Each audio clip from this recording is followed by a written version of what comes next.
नमस्कार, मी पल्लवी। आज आपण या ठिकाणी चटपटीत वर्षभर टिकणारा कैरीचा लोणचं बघणार आहोत। रेसिपी म्हणाल तर खूप सोपी आहे आणि सोप्या पद्धतीने माझ्या सर्व रेसिपीज मी सांगित असते। तर या ठिकाणी आता बऱ्याच जणांना लोणचं बनवायचं म्हटलं की खूप सारे प्रश्न पडतात। कैरी कोणती वापरावी किंवा मग आंब्याच्या जेव्हा आपण लोणचं बनवतो त्यावेळेस कैरीला पाणी सुटतं, म्हणजे लोणच्यामध्ये पाण्याचं प्रमाण जास्त होतं, किंवा मग कैरीचं जे लोणचं आहे ते असं नरम लूज पडतं, ते कशामुळे पडतं, किंवा मग अजून बरेच लोणचं काळा पडतो, असे खूप काही प्रश्न असतात। जसं की लोणचं कोणत्या भरणीमध्ये घालायचा, तेल कोणतं वापरायचं, असे सर्व काही प्रश्न आहेत ते मी आज एकाच व्हिडिओमध्ये तुम्हाला सर्व प्रश्न सोडवून देणार आहे।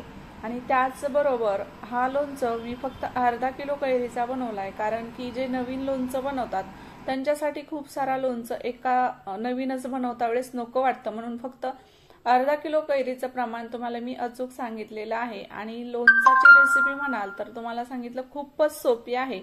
मग चला, तुमचा वेळ न घेता आपण रेसिपीला सुरुवात करूया। पण तुम्ही काय करायचं, व्हिडिओ न स्किप करता नक्की शेवटपर्यंत बघायचं, म्हणजेच तुम्हाला रेसिपी पूर्ण लक्षात येईल आणि लोणचं परफेक्ट असा बनवता येईल। तर अर्धा किलो कैरी फक्त आपल्याला हे लोणचं पहिल्यांदा बनवण्यासाठी वापरायचे आहे। तुम्ही नंतर जास्त लोणचं जर चांगला झाला तर जास्त क्वांटिटीमध्ये पण लोणचं तुम्ही बनवू शकाल। पण जे नवीन असतात तर त्यांना भीती वाटते लोणचं वगैरे खराब व्हायची, किंवा मग काळा पडायची, किंवा मग फोडी नरम होतात, असे बरेच काही प्रश्न असतात। त्यामुळेच मी फक्त अर्धा किलो कैरीचं लोणचं तुम्हाला बनवून दाखवलेलं आहे। तर चला, जे नवीन लोणचं बनवतात त्यांच्याकरिताच हा खास व्हिडिओ मी बनवलेला आहे, म्हणजे त्यांची रेसिपी बिलकुल चुकणार नाही अशी मी परफेक्ट माहिती दिलेली आहे। तर या ठिकाणी आपल्याला आता कैरी कोणती वापरायची ते सांगणार आहे। तर कैरी जेव्हा आपण मंडीमध्ये, बाजारात किंवा मग घरची कैरी घेतो त्यावेळेस काय करायचं, शक्यतो कैरीची जी कोय असते मधली ती निब्बर झालेली पाहिजे, म्हणजे जो आंबा कैरी असते ती पाडी लागलेली असावा। आता पाडी लागलेली कैरी म्हणजे ते आता जे खेडेगावात लोक राहतात ज्यांच्याकडे आंबे आहेत त्यांना माहिती असतं, पाडी लागलेले म्हणजे झाडाला एक दोन पिकलेले आंबे सापडले तेव्हा समजतात की कैरी पाडी लागलेली आहे। आणि जेव्हा कैरी पाडी लागलेली असते त्यावेळेसच ते लोणच्यासाठी कैरी तयार झालेली असते। तर मग आता कैरी कोणती वापरायची आहे, शक्यतो कैरीचं जे वरचं कातडा असतं, साल्ट, ते जाड असावं, मासागळ कैरी असावी, त्यानंतर ती कच्ची कैरी नसावी, म्हणजे कच्च्या कोळीची कैरी नसावी, पकलेली कोय असेल तरच लोणचं हा टिकतो। आता जेव्हा घरी आंबे असले तेव्हा आपण पाण्यामध्ये ते 1-2 तास भिजत ठेवायचे, पण मंडीमध्ये जेव्हा आपण आंबे घेतो त्यावेळेस तिथून कैऱ्या फोडून आणाव्या लागतात, कारण घरी फोडण्यासाठी काही साहित्य नसतं आपल्याकडं। तर मी ही कैरी तिथेच घेतली आणि तिथेच लगेच फोडली, म्हणून त्यामुळे आंबे आपल्याला कैऱ्या ज्या आहेत त्या धुता येत नाहीत। तर मग घरी आल्यावर काय करायचं, ह्या फोडी अशा पाण्यात 1 ते 1.5 तास भिजत ठेवायचं, किंवा किमान 1 तरी तास। तुमच्या कैऱ्या असतील तर कैऱ्या अगोदर धुवा, नंतर तुम्ही घरी फोडता येत असतील तर घरी फोडा, किंवा मग फोडून आणलंय तर मग असं घरी कोळी फोडलेल्या आहेत त्या आपल्याला फोडी भिजत ठेवायच्या। आता भिजल्यानंतर ह्या छान धुवून घ्यायच्या, पण त्या अगोदर त्यामधले जे कोळीचे छोटेफार तुकडे निघलेले असतात त्याला एक छोटीशी पातळ पन्नी येते, ती पन्नी काढायची, त्यामधले एकही कोळीचा अंश जाऊ द्यायचा नाही, त्यामुळे पण लोणचं खराब होऊ शकतो। आता या फोडी धुतल्यानंतर आपल्याला इथे खूप काळजी घ्यायची आहे। जेव्हा आपण फोडी धुतो त्यावेळेस काय करायचं, शक्यतो स्टीलचे भांडे वापरण्याचा प्रयत्न करायचा लोणचासाठी, कारण आपली जी कैरी असते ती आंबट असते आणि आंबट कैरीचाच लोणचं हा छान लागतो। त्यामुळे कैरी निवडता वेळेस शक्यतो आंबट कैरी निवडा, तेव्हाच कैरीचा लोणचं खायला छान लागतो। आता ह्या फोडी 1-1.5 तास मी भिजत ठेवल्या होत्या। आता भिजल्यानंतर ह्या कैरी आपल्याला पाण्यामधून काढून घ्यायच्या। तर खाली एक चाळणी घ्यायची, त्यावरती सुती कापड ठेवायचा आणि 1-1.5 तास असं परत ठेवून द्यायचं, म्हणजे जे एक्स्ट्राचं पाणी आहे ते निघून जाईल। जेव्हा याचं पाणी आपल्याला पूर्णपणे निघलेलं दिसेल त्यावेळेस काय करायचं, आता ह्या फोडीचं पाणी निघल्यानंतर आपल्याला ह्या एक फोड करून अशी वाळायला सुकायला ठेवायची आहे। म्हणजे काय होतं, जे पाण्याचा अंश लागलेला असतो कैरीच्या फोडीला तो अंश बिलकुल राहता कामा नये। पाण्याचा अंश जर राहिला तुमच्या कैरीच्या फोडींना तर 100% लोणचं हा खराब होतो। त्यामुळे अंश राहू नये यासाठी काय करायचं, फॅनच्या हवेखाली 2-3 तास या फोडी सुकत ठेवायच्या, म्हणजे त्याला बिलकुल पाण्याचा अंश राहणार नाही। अगोदर पाणी नितळलं होतं, आता हे पटकन असं सुकल्या जातं. 2 जरी तास तुम्ही फॅन खाली ठेवलं तरी ह्या फोडी पूर्णपणे सुकून जातात आणि त्याला पाण्याचा अंश बिलकुल राहणार नाही. तर आता ह्या सुकल्यानंतर आपल्याला लोणचं बनवायला घ्यायचा. तर मी 3 तास ह्या फोडी फॅन खाली सुकत ठेवल्या होत्या आणि चांगल्या आता सुकलेल्या आहेत. तर आता आपण यामध्ये हळद आणि मीठ घालूयात.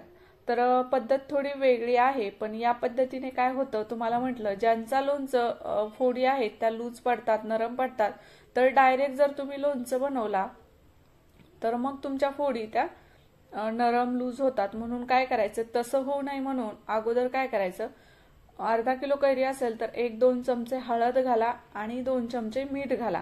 आता तुमच्या आंब्यांच्या म्हणजे कैऱ्यांची जर क्वांटिटी जास्त असेल त्यानुसार तुम्ही त्यामध्ये साहित्यांचा वापर करायचा. आता या ठिकाणी कैरीच्या फोडी एकदम कोरड्या झालेल्या आहेत, त्याला बिलकुल पाण्याचा अंश राहिलेला नाही. आता ही घरची हळद आहे, म्हणजे जे आपण रेडीमेड आणतो पॅकेट त्यामध्ये केमिकल्स असतात आणि जेव्हा आपण घरची हळद असते ती खूप म्हणजे नैसर्गिक असते, त्यामध्ये बिलकुल केमिकल नसतं. अशी हळद वापरा, रेडीमेडची हळद शक्यतो वापरू नका. जर शक्य नसेल तुम्हाला अशी कुठे हळद भेटण्याची तर ज्यांच्याकडे विकायला असते त्यांच्याकडून घ्या, किंवा मग ही बाजारामध्ये जेव्हा आपण लोणचं बनवतो त्या सीझनला, सध्याच्या सीझनला बाजारामध्ये अशी हळद मिळून जाते बिना केमिकलची, तीच हळद वापरा. त्यानं काय होतं, लोणचं बिलकुल खराब होत नाही. तर हे बघा, आता जेव्हा आपण हळद आणि मीठ घातले 2-2 चमचे, त्यावेळेस काय करायचं, असं मोठं भांडं घ्यायचं आणि छान फोडींना मिक्स हळद पूर्ण लागेल इतपत आता ह्या फोडी छान आपल्याला मिक्स करून घ्यायच्यात. आता काय करायचं, सुती कपडा या भांड्याला आपल्याला बांधून घ्यायचा आणि या फोडी रात्रभर आता आपल्याला अशाच ठेवून द्यायच्यात. म्हणजे काय होतं, हळदीनं आणि मिठानं त्याला छान पाणी सुटतं आणि मग आपल्याला एक्स्ट्राचं पाणी काढून टाकता येतं. मग त्यावेळेसच तुमच्या लोणचामध्ये जास्त पाणी होत नाही, लोणचं कोरडाफट वर्षभर राहतो. त्यासाठीच ही टिप्स वापरायची. बरेच जण डायरेक्ट लोणचं बनवायला घेतात आणि मग त्यांच्या लोणचामध्ये खूप सारं पाणी होतं आणि मग जे मिरकूट असतं लोणचाचं ते बाजूला आणि लोणचं वेगळं होतं. तर असं होऊ नये म्हणून ही टिप्स फॉलो करायची. आणि आपल्याला जेव्हा लोणचासाठी भरणी लागते ती अशी मस्त उन्हात सुकत ठेवायची आहे. कोणती पण असो, प्लॅस्टिक असो किंवा काचेची, ती उन्हामध्ये 2-3 तास सुकत ठेवायची. म्हणजे छान तिला उन्हाचा चटका द्यायचा आणि अगोदर स्वच्छ धुवायची, नंतर उन्हात ठेवायची. आता सकाळी सकाळी मी काय केलं, उठल्या अगोदर त्याला एक वेळेस परत खाली वर केलं, परत बांधलं आणि आता दुपारची वेळ आहे. तर बघू शकता तुम्ही, पूर्णपणे जे हळदीचं आणि मिठाचं पाणी आहे ते खाली फोडींच्या जाऊन बसलेले, म्हणजे छान पाणी सोडलेलं आहे मिठाने. आता आपल्याला काय करायचं, त्यामधली एक एक फोड काढायची आणि परत आपल्याला हे फोडी सुकट ठेवायच्या, म्हणजे त्या नरम पडणार नाहीत. आणि हे जे पाणी आहे ते आपण झाडाला घालू शकता, कारण त्यामध्ये हळद आहे आणि मीठ पण आहे. मिठामुळे माती खुसखुशीत होते आणि हळदीमुळे जे किडे वगैरे लागतात झाडांच्या बुडाला ते लागणार नाहीत. म्हणून फेकून न देता तुम्ही झाडांच्या ह्याच्यामध्ये वापर करू शकता. तर आता त्या फोडी फॅनच्या हवेखाली 3-4 तास किंवा 2 तास जरी सुकट ठेवल्या तरी चालतं. उन्हामध्ये ठेवत असाल तर 1 तास ठेवा. आपल्याला त्या पूर्णपणे वाळून घ्यायच्या नाही, फक्त आपल्याला त्याचं जे पाणी आहे एक्स्ट्रा असतं ते सुकवून घ्यायचंय. आता साहित्य म्हणाल तर बघा, ही आहे मोहरीची डाळ. तर तुम्हाला शॉपवर ते सहज मिळून जाते आणि शक्यतो बारीक मोहरीची डाळ आणायची. त्यानंतर अर्धी वाटी तेल घेतलंय, शेंगदाणा तेल वापरायचं किंवा कढीचं. त्यानंतर 9-10 मिरे, 9-10 लवंगा आणि तेल तुम्ही तुमच्या क्वांटिटीनुसार वापरू शकता. त्यानंतर काही मेथी दाणे आणि हे परत 2 चमचे मीठ घेतलंय मी, अगोदर 2 चमचे घातलं होतं, आणि काही लसणाच्या पाकळ्या आणि आवडीनुसार तुम्ही ते लाल तिखट वापरा. तर लाल तिखट हे तुम्ही अगदी लाल किंवा मग काश्मीरी लाल तिखट वापरा, त्यानं तुमचा लोणचाचा जो कलर आहे तो चांगला येतो.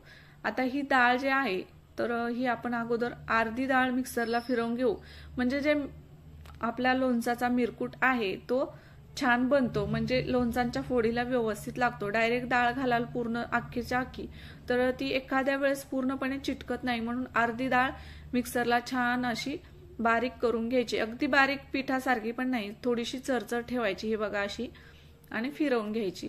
आणि मग आता दोन्ही मिक्स केलं एकत्रित तरीही चालतं. डाळ एक वेळेस काय करायचं, उन्हाला सुकवून घ्यायची, वाळवून, किंवा मग थोडीशी गरम करायची, भाजायची नाही, गरम करायची.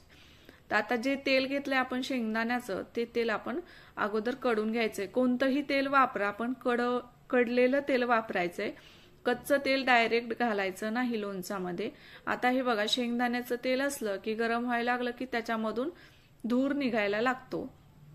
धूर निघला की मग आपल्याला समजायचं की आपलं तेल आहे ते कडत आलेलं आहे। आता गॅस बंद केलाय, थोडंसं तेल थंड होऊ द्यायचंय। अगदी कडकडीत तेलामध्ये आपल्याला काहीच टाकायचं नाही। तर थोडंसं तेल आता थंड झालं की आपण त्यामध्ये टाकणार आहोत मेथी दाणे। आता तुम्हाला अजून एक टिप्स सांगते, असं तेलामध्ये टाकायचं किंवा मग थोडंसं भाजल्यासारखं करायचं, गरम होईपर्यंत भाजायचं, त्याला पूर्ण असं भाजून घ्यायचं नाही। तुम्ही अगोदर जरी हे मसाले भाजले थोडे थोडे गरम होईपर्यंत तरी चालतं, किंवा मग असं तेल कोमट थोडंसं कडक असलं की त्यामध्ये मेथी दाणे घालायचे, म्हणजे ते छान कडक होतात। आपल्याला तळायचे वगैरे काहीच नाही, जास्त तळले तर मग मेथ्या जास्तच कडसर लागतात। आणि तशाच थोड्याशा कडकडीत तेलामध्ये लसणाच्या पाकळ्या टाकायच्यात। लसणाच्या पाकळ्या तुम्ही डायरेक्ट कच्च्या वापरल्यात तरीही चालतं, लोणचाला काही खराब होण्याची शक्यता नसते। आणि लसूण न टाकणं हे ऑप्शनल आहे, काहींना जमत नाही त्यांनी नाही टाकला तरीही चालतं, पण लसूणमुळे काय होतं, लोणचाचा जो फ्लेवर आहे तो छान लागतो। आणि जे आपण लवंगा मिरे घेतले होते ते पण थोडेसे गरम तेलात टाकायचे। आता पूर्णपणे तेल थंड झालेलं नाही, थोडंसं कोमट आहे। कोमट तेलामध्ये आपल्याला चटणी टाकायची। तर चटणी या ठिकाणी लाल बुंद असेल तर मग कलर खूप छान येतो। आणि चटणी डायरेक्ट लोणचाच्या फोडीवरती घालू नका, तेलामध्ये मिक्स करा, म्हणजे तुमचा लोणचाचा जो कलर आहे तो छान तर येतोच आणि तेल पण छान लोणचामधलं लाल बुंद असं दिसतं। आणि कोमट तेलामध्ये घाला म्हणजे चटणी थोडीशी तळल्यासारखी होते। आणि जे मीठ घेतलंय ती मीठ टाकायचंय। आता आपण पहिले 2 चमचे आणि हे 2 चमचे 4 चमचा असं मीठ लागतं। आता तुमच्या लोणचाची क्वांटिटी किलोनुसार असेल तर तुम्ही याच्या दुप्पट सामग्री घ्यायची, आणि अजून जास्त असेल त्यानंतर तशी तुम्ही सामग्री वाढवायची। आणि जी ही डाळ घेतली होती आपण मोहरीची ती टाकायची। आणि या ठिकाणी तुमच्याकडे अशी डाळ नसेल तर मग काय करायचं, घरची मोहरी वापरायची असेल तर ती थोडीशी भाजायची आणि मिक्सरला फक्त मिक्सर 1-2 वेळेस चालू बंद करून थोडीशी दळून घेतल्यासारखी घ्यायची चरचरीत, आणि तिला जे साल असतात ते फटकून घ्यायचे, म्हणजे त्या मोहरीच्या सालामुळे लोणचं कडसर लागतं, म्हणून त्याचे साल शक्य होईल तेवढं फटकून घ्यायचे। आणि तुम्ही घरची मोहरी सुद्धा घालू शकता किंवा मग दोन्ही पण यूज करू शकता, डाळ काही आणि मोहरी काही। तर मोहरीमुळे काय होतं, लोणचाला अजून चव येते। तर थोडीशी घातली तुम्ही, अर्धी वाटी मोहरीची डाळ, म्हणजे घरची मोहरी भाजून मिक्सरला फिरवून घातली तर लोणचं खूप चवीला अजून छान लागतो। तर तुम्ही दोन्ही पण वापरू शकता। आता हे मिश्रण इथे आठवण करून, मिश्रण पूर्ण थंडगार झालं पाहिजे, म्हणजे जे आपण डाळ वगैरे तेलामध्ये घातलं ते तेल पूर्ण थंडगार झालं पाहिजे आणि फोडी पण छान सुकलेल्या पाहिजेत। म्हणजे काय होतं, लोणचं तुमचा चिकचिक आणि नरम पडत नाही, तो वर्षभर जशाचा तसा राहतो। आता ज्यांना असा आवडतो त्यांच्यासाठी खूप चांगली टिप्स आहे की तुमची फोड कडकला कडक राहील। आणि जेव्हा तेल थंड होतं त्यावेळेसच या लोणचाच्या फोडी त्यामध्ये टाकायच्या आणि छान लोणचं मिक्स करून घ्यायचा। त्याला बिलकुल पाण्याचा अंश लागता कामा नाही। भांडे पण जे वापरतो ते अगदी कोरडे असले पाहिजे, त्यावेळेसच लोणचं तुमचा वर्षभर टिकतो। आणि या टिप्स तुम्ही जर फॉलो केल्या तर बिलकुल तुमचा लोणचं खराब होणार नाही। तर या ठिकाणी मी घेतलेली आहे काचेची भरणी आणि ती एअर टाईट आहे, त्याला बघू शकता झाकणाला रबर आहे प्लॅस्टिकचं। आणि ही भरणी मी स्वच्छ धुतली होती आणि दिवसभर उन्हामध्ये ठेवली होती, कमीत कमी 2-3 तास छान भरणीला ऊन द्यायचं। प्लॅस्टिकची भरणी असो किंवा काचेची किंवा चिनी मातीची, तिन्ही भरण्यांना छान ऊन द्यायचं। आणि शक्यतो तुम्ही काचेची किंवा चिनी मातीची भरणी वापरा, हे भांडे थोडेसे थंड असतात। प्लॅस्टिकचे भांडे पटकन गरम होतात आणि उन्हाळ्यामध्ये जास्त गरमी असल्यामुळे प्लॅस्टिकच्या भरण्यांमधला लोणचं हा चिकदा होतो, म्हणजे नरम होतो, म्हणून शक्यतो होईल शक्य तर काचेची किंवा मग चिनी मातीची वापरा। आता हा लोणचं आपण भरणीमध्ये भरून घ्यायचा आहे आणि छान असा लोणचा आता भरलेला आहे। आणि जे तेल आहे ते तुम्हाला दुसऱ्या दिवशी वर आलेलं दिसल। सध्या आता ताजा लोणचं भरलाय म्हणून तुम्हाला तेल दिसत नाही, पण दुसऱ्या दिवशी लोणचाचं जे तेल आहे ते वरती यायला लागतं। तर हे बघा, या ठिकाणी चटपटीत असा कैरीचा लोणचं झालेला आहे आणि नक्की ट्राय करा। लोणचाची रेसिपी खूप सोपी आहे आणि आपण ज्या भरणीमध्ये लोणचं घालतो त्या भरणीला सकाळ संध्याकाळ रोज चांगला स्वच्छ धुतलेला कोरडा चमचा घ्यायचा आणि लोणचं खालीवर करायचं, म्हणजे लोणचं खराब होत नाही। तर असं सलग 10 ते 15 दिवस करायचं आणि कपडासारखा ओला करत राहायचा, म्हणजे लोणचं खराब होत नाही। तर या ठिकाणी एवढा छान व्हिडिओ तुमच्याकरिता शेअर केलेला आहे, अचूक माहिती दिलेली आहे। तर मग न विसरता चॅनलला सबस्क्राईब तर कराच, पण एक लाईक करा। आणि तुम्हाला जर काही विचारायचं असेल तर मग नक्की कमेंटद्वारे विचारू शकता, तुमच्या प्रश्नाचं उत्तर तुम्हाला नक्कीच मिळेल। आणि एखाद्या अशाच नवीन व्हिडिओ सोबत तुम्हाला मी परत भेटल, आणि तोपर्यंत बाय बाय। पण न विसरता चॅनलला सबस्क्राईब करा, म्हणजे मला तुम्हाला असेच नवीन नवीन व्हिडिओज अपलोड करता येतील आणि तुम्हाला अचूक माहिती दिलेली आहे। तुम्ही बिनधास्त अशा पद्धतीने लोणचं बनवू शकाल। जेव्हा तुम्ही लोणचं बनवाल तेव्हाच तुमच्या लक्षात येईल की किती छान लोणचं लागतं।